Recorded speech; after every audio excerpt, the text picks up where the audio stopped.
Hello everyone, I welcome you all for the third edition of the 5 editorials of the week series. In this initiative, we are picking the 5 important and most relevant editorial which came in Hindu for the UPSC Civil Services mains exam point of view, and we are discussing. So likewise, we have picked the 5 editorial for this week also, and we are discussing. So this is the third video in the series, so please see the previous videos also. So let us go into the video. So in today's video, we are going to discuss the 5 editorials. The first editorial is about the editorial written by Dr. Manmohan Singh on reviving the economy during the COVID-19 pandemic. And next is about how to pay the fiscal stimulus. So where to generate money for the government. It is written by another economist of Ashoka University. And the third and fourth editorial is related to Jammu and Kashmir. Third article is about the few myths associated with Article 370 and its abrogation. And fourth editorial is about the various initiatives taken by the government of India in the past 1 year in Jammu and Kashmir. It is written by the Home Minister and the Education Ministers themselves, so it is most authentic points from the government's point of view. And the last editorial is about the newly released map of Pakistan by Imran Khan, so we will be discussing that. So these are all the 5 editorials which you are going to see. Let us go to the video. So the first editorial is about rebuild India's confidence and revive economy. It's written by none other than our former economist Prime Minister Manmohan Singh and his colleague Praveen Chakravarti. So this is one of the interesting editorials which has come in the recent times. Because of this COVID-19 pandemic, our entire economy is being affected. So in this article, our former Prime Minister is giving a overall framework or overall policy on how to revive the Indian economy. So he is giving the overall framework which can be followed by the government, and it was very interesting, and we can even replicate the same thing in our exam. So he is giving a such precise model in his editorial. So let us see the editorial. So in his editorial, what he is telling, he is starting with how the corona has created a problem. So COVID-19 has created an economic contraction. So because of this corona, what is happening? The GDP is falling. So this is the main problem. The GDP is falling because production is not happening. GDP is falling, but it is not only it is not only the issue of only the fall in GDP, but also the reversal of years of progress. So whatever we have achieved in the past 70 years of development, everything is being reversed and everything is being devastated, since a large number of people are affected by poverty and unemployment.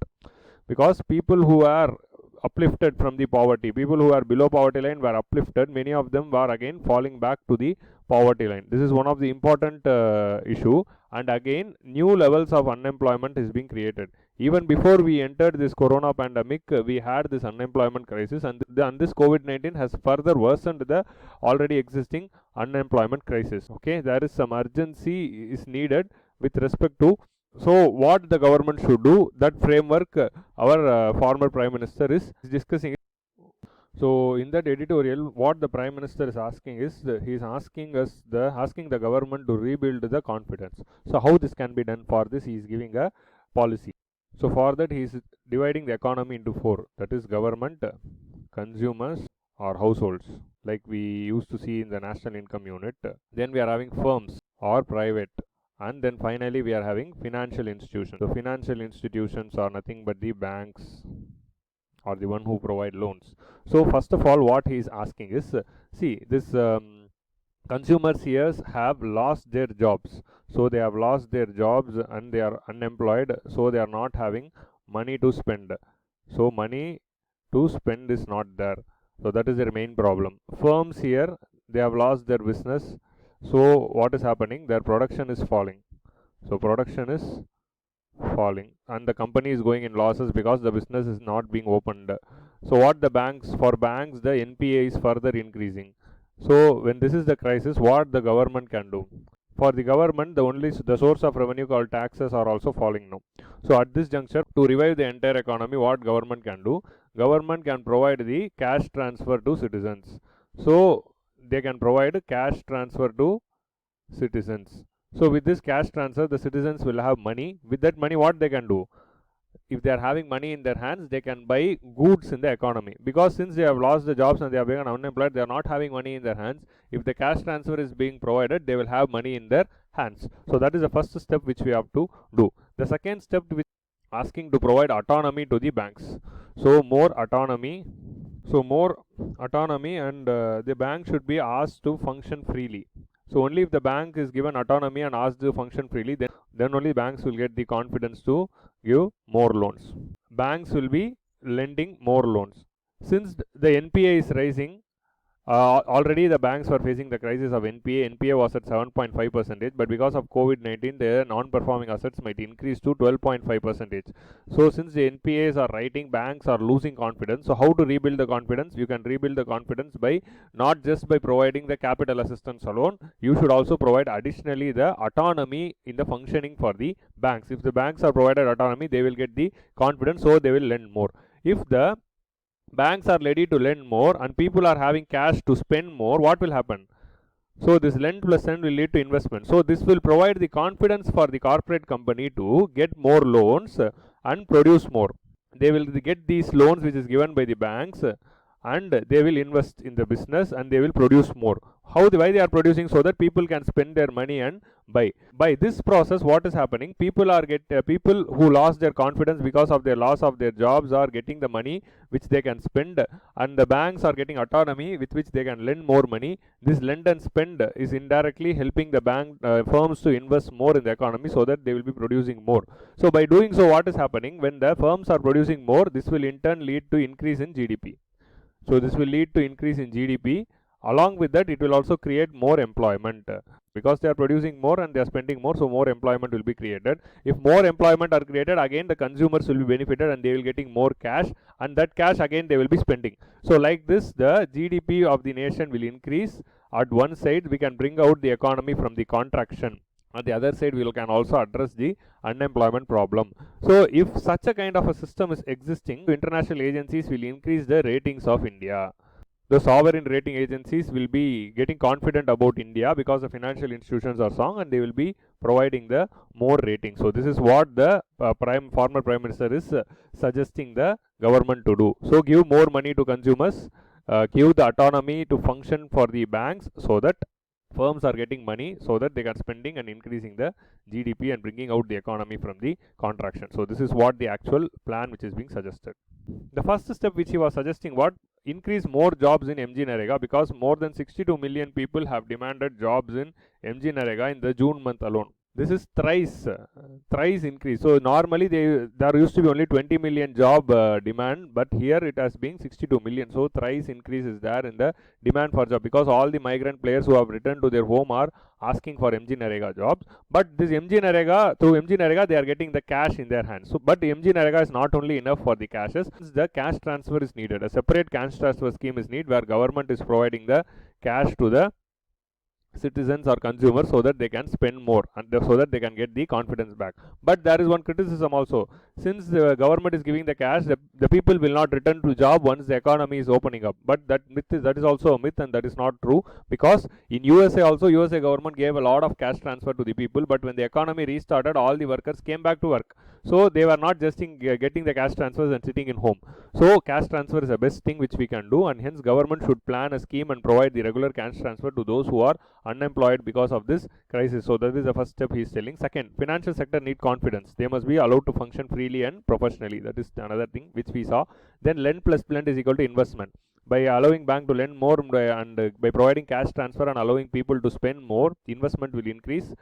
So that will help the corporate sector. Last year in the September, government in 2019 announced the corporate tax reduction. That is, the corporate tax was reduced from 30% to 15%. So this reduction is not going to help the corporate sector in the long run. This is just going to be a knee-jerk short-term reaction, but you have to hit the ultimate main problem which is hitting the corporate sector, that is increasing the confidence of the lender and increasing the confidence of the spender. So that is more important than just giving the tax benefit to the corporate sector.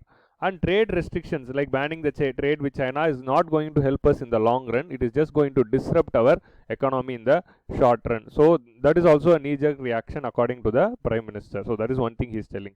So at this juncture, what is happening? Government needs more money now, because government have to produce provide cash transfer to the citizens at one end. Already they have provided a lot of credit guarantee, and they also announced a package for financial sectors like banks in the COVID-19 package, about which I already have made a video. You please look at that video.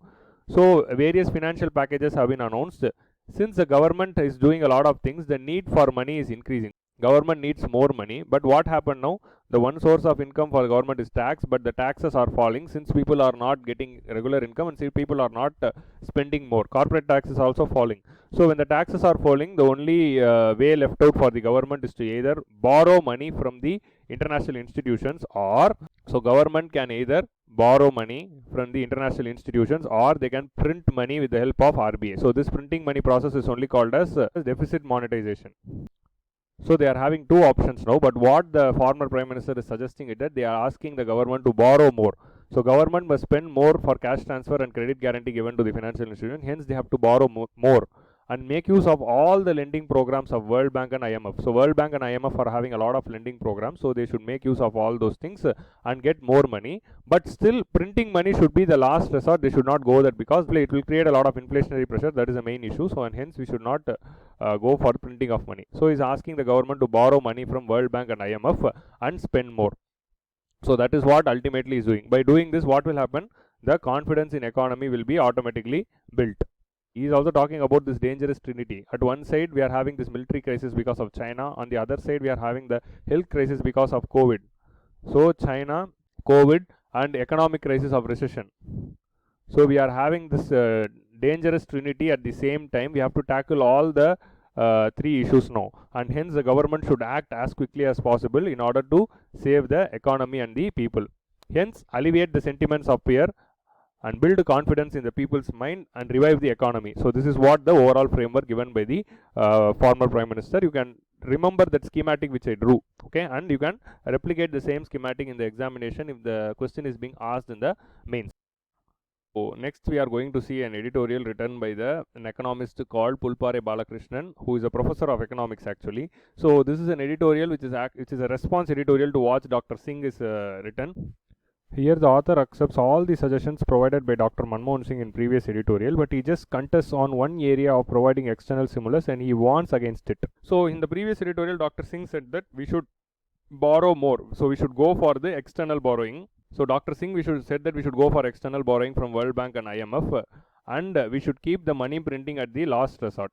So this is what he said. But in this editorial, what Mr. Balakrishnan is telling is that there is some problem associated with external borrowing, which we have to keep in mind when we are going for that option, and also we should consider the deficit monetization also.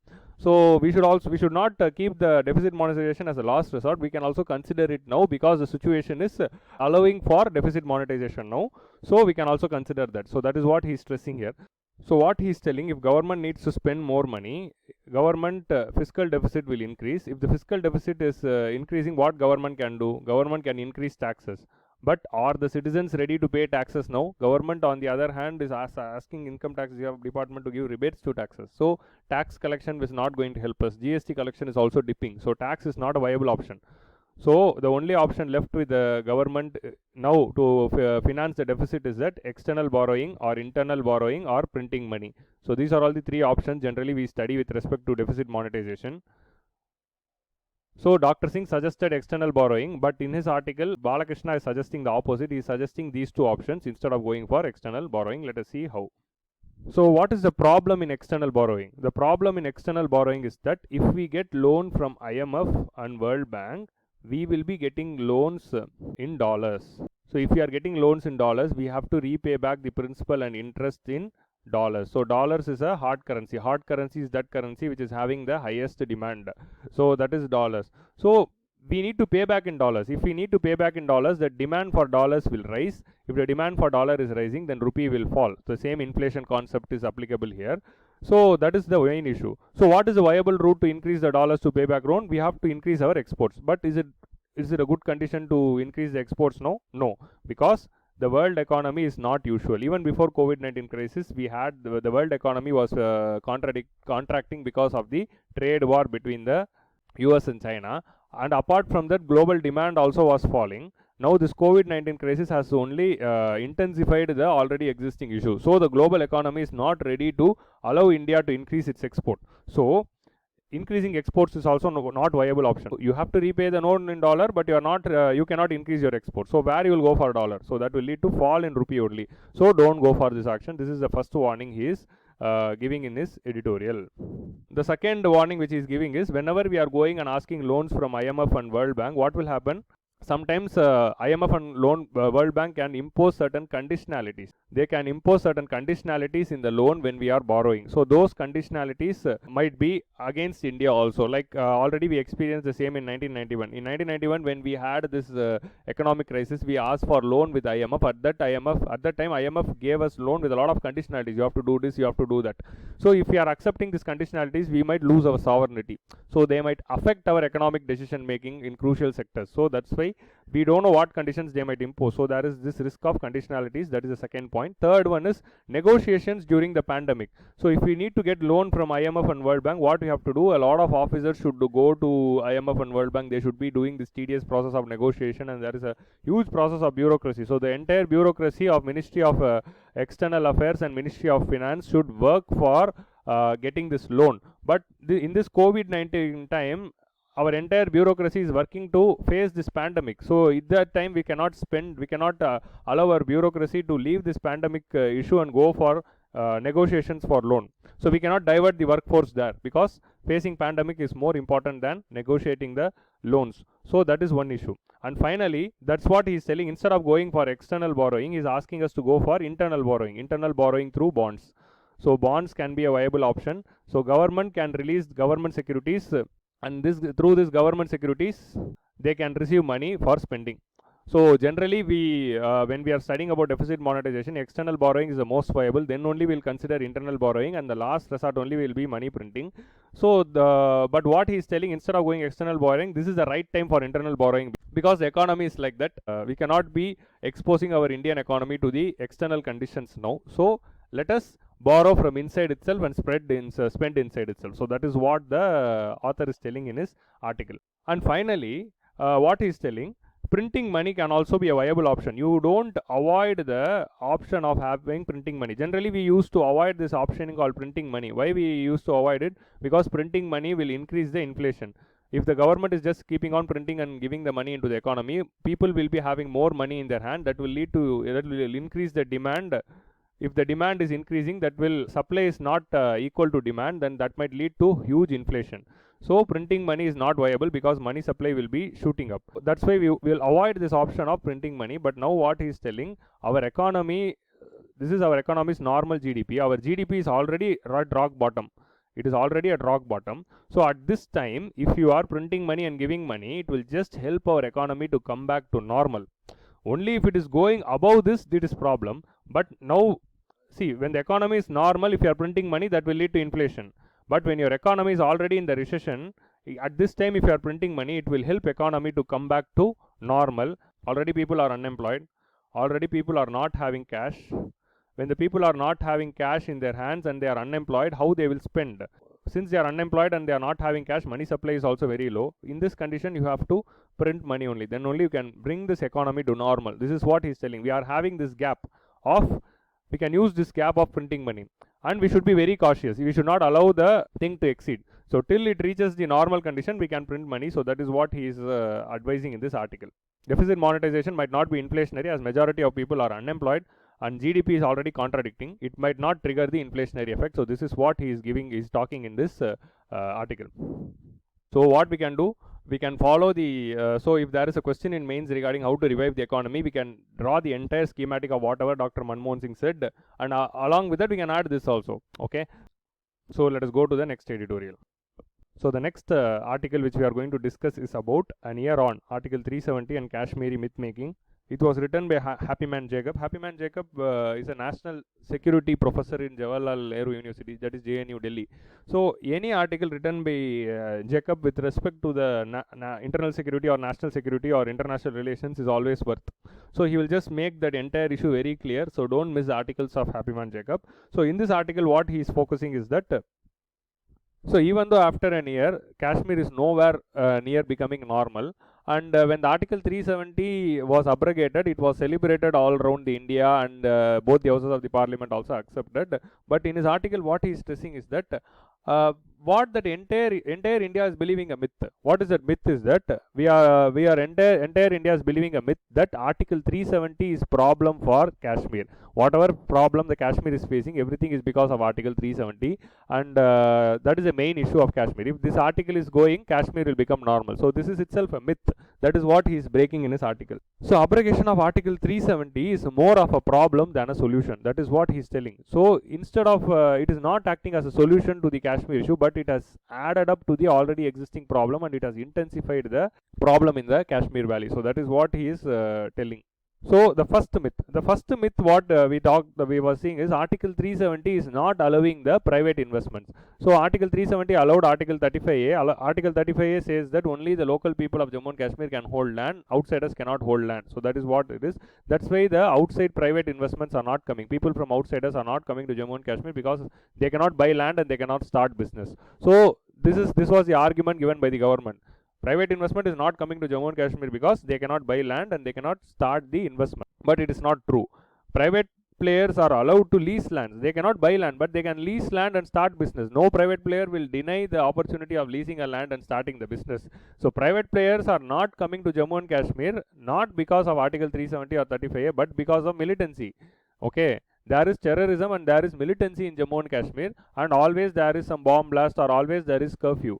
So if a state is always in a curfew or a bomb blast or militancy, then how the business will come and start? So they are not starting business because of internal security reason, and not because of Article 370, or not because that land is not available. Land is always available. Any private player can take land in lease. Most of the private companies are doing business in the leased land only. So that is not at all an issue.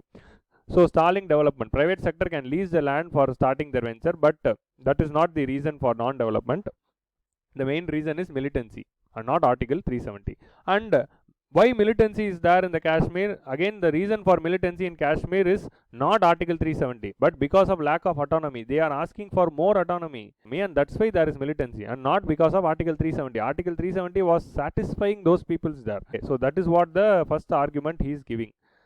So the second point which the author is telling is that, see, government of India is giving a lot of fund transfer to J&K for development. Because they are having Article 370 and special status, they are receiving a lot of funds for development, and that's why J&K government is sustaining. And other states are not getting funds because of it. So these funds, if they would have spent it on a right way, that would have led to development, and Jammu and Kashmir would have become normal. But even though we are giving special funds to Jammu and Kashmir for the past 70 years, Jammu and Kashmir is still nowhere near the development. So that is what another criticism which is being said.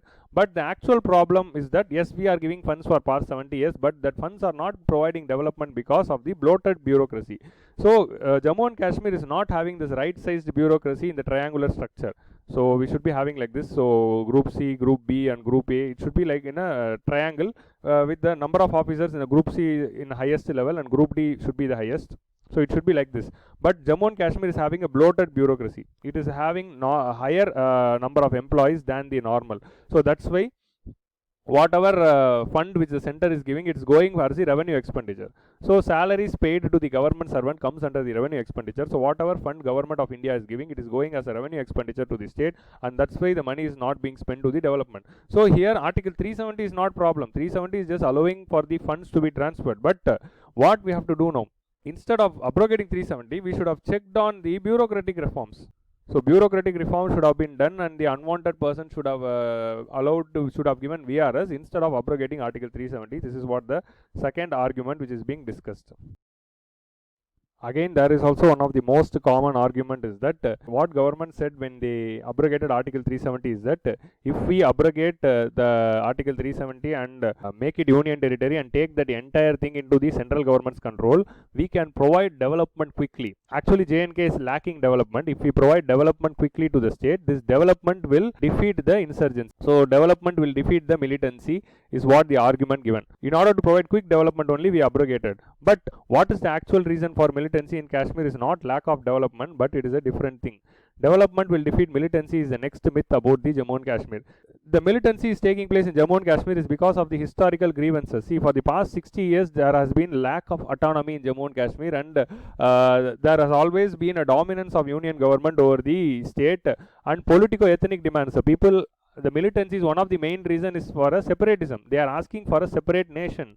one group of people is asking for separate nation, another group of people wants to join with Pakistan. So that is the reason, not lack of development is the reason.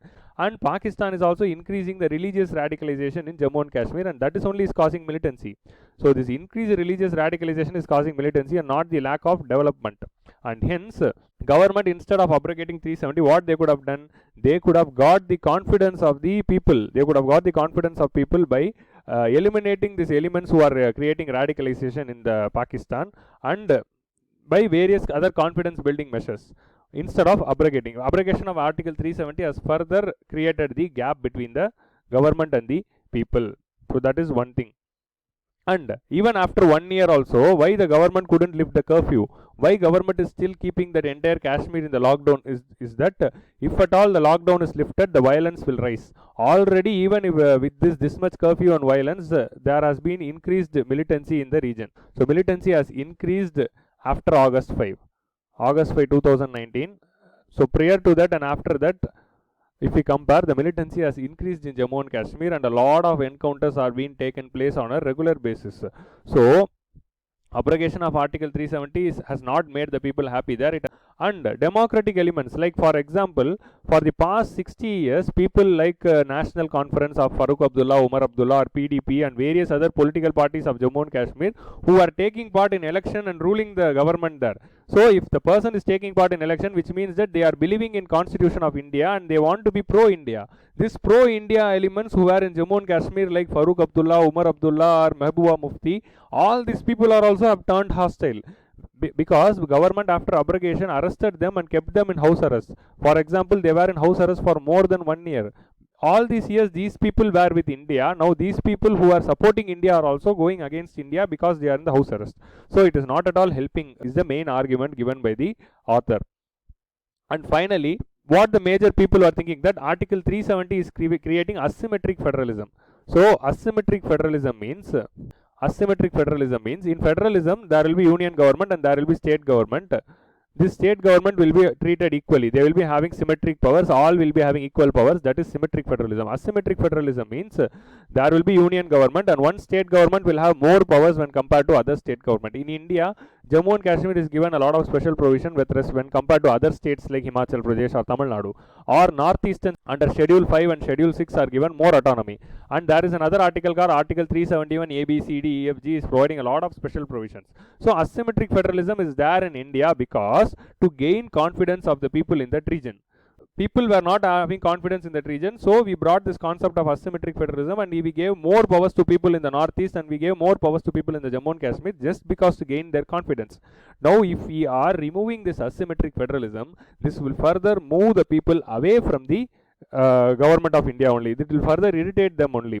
So asymmetric federalism is also federal only. It is not unequal at all. So providing autonomy to Jammu and Kashmir is to gain confidence, but by abrogation we have lost the confidence of the people. So that is what the main argument the author is giving in the editorial. If at all there is a question regarding the Jammu and Kashmir and the abrogation of Article 370, all the points which are opposing it we have got now.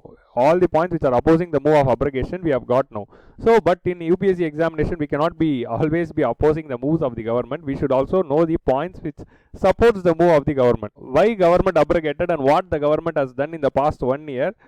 That is only the next editorial. In our next editorial, 2 union ministers are discussing that. So we are getting the positive points in our next editorial. So books are not bullet in J&K is written by none other than our HRD minister Mr. Ramesh Pokhriyal ji. So he is writing about what are all the various reforms which was taken by the government after the abrogation, and there was also another article written by G. Kishan Reddy. G. Kishan Reddy is our home minister. So he is Minister of State to Home Ministry. So our Home Minister and Education Minister both are writing an article on what are all the steps taken by the government for the welfare of the J&K people in the 1 year. So in the previous editorial we got the points criticizing it. In this editorial we getting points supporting it. So we will be getting a balanced stand after reading this article. Sir, if there is a question, what are all the steps taken by the government to improve the governance or administration or development in Jammu and Kashmir after the abrogation of 370? We can write all these points in answer. So let us quickly see what are all the steps taken by the government in this article. So I have combined the points from both the editorials as a single slide here. So steps taken by the center post Article 370 abrogations are, so central government has approved a Central University in Ladakh. That is a central government university in Ladakh has been approved exclusively for the people in Ladakh, and also it will allow people from other states to participate also, and it will be state of art and it will be equivalent to IITs. And it is also having a special center for Buddhist learning. So since the Ladakh is having a lot of Buddhist population, so it will be having a center for Buddhist learning, like we are having an Nalanda University, which was a center for Buddhist learning. Like that, there will be a center for Buddhist learning, and the seats will be reserved for Buddhist students also. So Buddhists are also getting special place in this region, so that will increase the confidence of people of Ladakh, and will also improve the education in the Jammu and Kashmir region. That is one thing. And till now, because of Article 370, a lot of central government's article like Right to Education Act and Right to Information Act were not allowed to be implemented. So even though these acts are empowering ones, the special constitution of Jammu and Kashmir never allowed the central government acts to be implemented in Jammu and Kashmir. So Article 370 was creating problem in that area. Now Right to Education Act, which provides universal education for the students belonging the age of 6 to 14, will be applicable now. So now the Sarva Shiksha Abhiyan on the Mid-Day Meal Scheme, everything will be implemented in Jammu and Kashmir, which will help in improving the education and of the kids in the Jammu and Kashmir, and build human capital in Jammu and Kashmir for development. And 1,400 special seasonal learning centers have been started. What are all the seasonal learning centers? Seasonal learning center means mobile schools. Means the concept of mobile school is that, so there is a lot of nomadic community like Gujars and Bakrawal. These Gujars and Bakrawals are nomadic community. So these communities will be following the nomadic herding. So they will be doing the herdings. So these two communities will be always be in search of pasture. So they will be on the move. They are not having permanent settlement or residence to be in a single place. That's why if you want to provide education to the kids belonging to such nomadic community, you cannot be having a school in a fixed place. The school should also move along with them. So that's why government has started this mobile schools, that is seasonal learning centers, to be established wherever these people are moving. So schools will move along with them. They will they will create a tents, and the tents will be moving along with the people. So this will help the kids from this nomadic community called Gujars and Bakrawals to take part in the mainstream educational process. So 1,400 is being. So this is not a new scheme. Already the schemes are existing from 2013 itself. Now they have added an additional 1,400 additional seasonal learning centers. So that is the thing. So 88 Kasturiba Gandhi Balavika Vidyalayas are being started. It is an old scheme which aims to start special residential school for girls. It mainly aims at improving the literacy of the girls. So these schools are generally started where the literacy levels of girls is very low, and where the school infrastructure of girls is very low. And they will also be targeting those areas where people and community there who are preventing the girls from going to school. They will identify such communities and settlements, and they will be providing schools to them. So such started in Jammu and Kashmir. 88 have been started in past 1 year. Again, a new education policy for Jammu and Kashmir has been specially being launched. That is Jammu and Kashmir Education Investment Policy. So it aims at starting a lot of new schools and colleges will be started, because a lot of schools and colleges were being destroyed because of the various militancy. So and the school burnings used to be a normal picture there, because people will be protesting all the times. New schools and colleges are planned to be constructed there, and investments in the schools are also planned to be raised. Almost 327 crore is being allotted to construct the special technology schools. So that is e-schools or smart schools. So that is also being considered, and also to improve the innovations. So innovations are also will be focused in the new education and investment policy. You just note it down, you can quote in the answers. Next. So National Saffron Missions is being launched. So in this National Saffron Mission, 350 hectares of new land is being rejuvenated, and saffron cultivation is being encouraged. And saffron also was provided GI tag. With this GI tag, now saffron cultivators will be getting additional benefits, and export markets will be focused. And they are also, what they are doing, they are creating online platforms to enable the saffron to be sold online to the global markets, because Kashmiri saffron is having demand all over the globe, and we are planning to reap that entire potential of the saffron through National Saffron Mission. And tourism infrastructure is being upgraded. Kashmir is known for tourism for many years, till the militancy started in 1989. So till 1989, the Kashmir is known for its tourism. Now what government has done in the past 1 year, they have rejuvenated and repaired a lot of tourism centers, and they have boosted a lot of tourism infrastructure. They have provided electricity, communication, toilets, cleanliness, and various other tourism facilities in various areas, so that once the lockdown is being lifted, the tourism can boom in the Jammu and Kashmir. So that is one thing, and they are doing it in a mission mode. They have created a special mission for upgrading the tourism infrastructure. So that is one thing to be noted. And apart from that, they are planning to construct 13 new airports. So this will also help in increasing the tourism. 11 airports in J&K and 2 airports in Ladakh are being identified under Udan scheme. So what this Udan scheme? Udan scheme aims at improving the regional connectivity. Okay, improving the regional connectivity by developing the small airports. They will be identifying the small airports for regional connectivity. So under this Udan scheme, 13 airports have been identified in the Jammu and Kashmir and Ladakh region for boosting the transport and communication infrastructure. So, and finally, 2 AIMS colleges and 5 new medical colleges are also being started. So these 5 medical colleges are also part of Jammu and Kashmir education investment policy, and 2 AIMS hospital, one for Jammu and one for Kashmir, is being started, and this is going to provide a this is going to improve the health infrastructure. So all such measures are going to improve the confidence of the people there. So what government said, see, we are abrogating Article 370. Within 1 year, we will be providing development to the people and we will be getting confidence. So that is what government promised, and these are all the steps taken by the government in the past 1 year. So that is what the honorable ministers were writing in the article. So the next editorial is about cartographic challenge. This is an Hindu editorial, and it is about the latest map released by Pakistan Prime Minister Imran Khan. So Prime Minister Imran Khan released the new map on August 4 on the eve of the first year anniversary of abrogation of Article 370. So India abrogated Article 370 on August 5, 2019 and claimed the entire Jammu and Kashmir and Ladakh as our own territory. And what we did, we released a new map in November. We converted both of them into union territory and we released a new map on November. So as a tit for tat thing, he released Pakistan's new map on the eve of first year anniversary. So that is the actual thing. But this release of new map by Pakistan is absurd. It is different from whatever map which they were claiming earlier. So that absurdity is only created a new problem, and let us see the issue. Pakistan new map is intended to provoke and internationalize the border disputes. That map's intention is entirely to provoke the India and change a lot of status quo. In the status quo, we were accepting a lot of things and everything is being altered by the new map, and that is the main issue. And they might also plan to internationalize the border dispute also, which India should be ready. The first point is that after the release of the map, India claimed it political absurdity.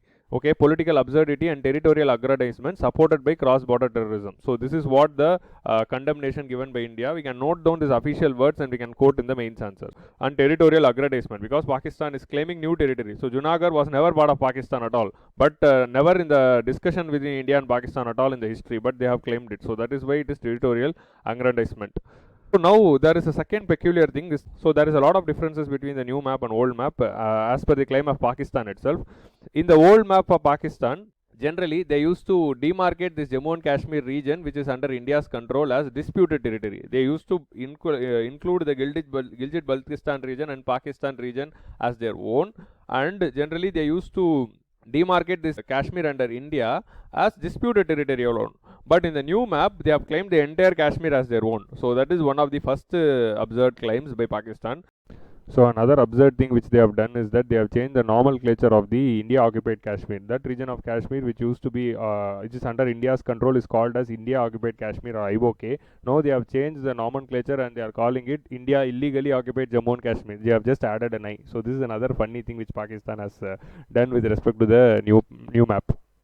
The second absurd thing by Pakistan is that ever through this past 70 years of negotiation, Pakistan has always said that all the 6 regions of Kashmir, Jammu and Kashmir, belongs to them. The 6 regions are Jammu, Kashmir, Ladakh, Aksai Chin, Gilgit-Baltistan and Pakistan occupied Kashmir. So all the 6 regions belongs to Pakistan is what their claim is. But in the new map, what they have done, they have left the Aksai Chin region. They have not claimed the Aksai Chin region. And also, since China is claiming the Aksai Chin region, Pakistan doesn't want to irritate China by claiming Aksai Chin as their own. So that's why they have not talked about this Aksai Chin. That is the second important change.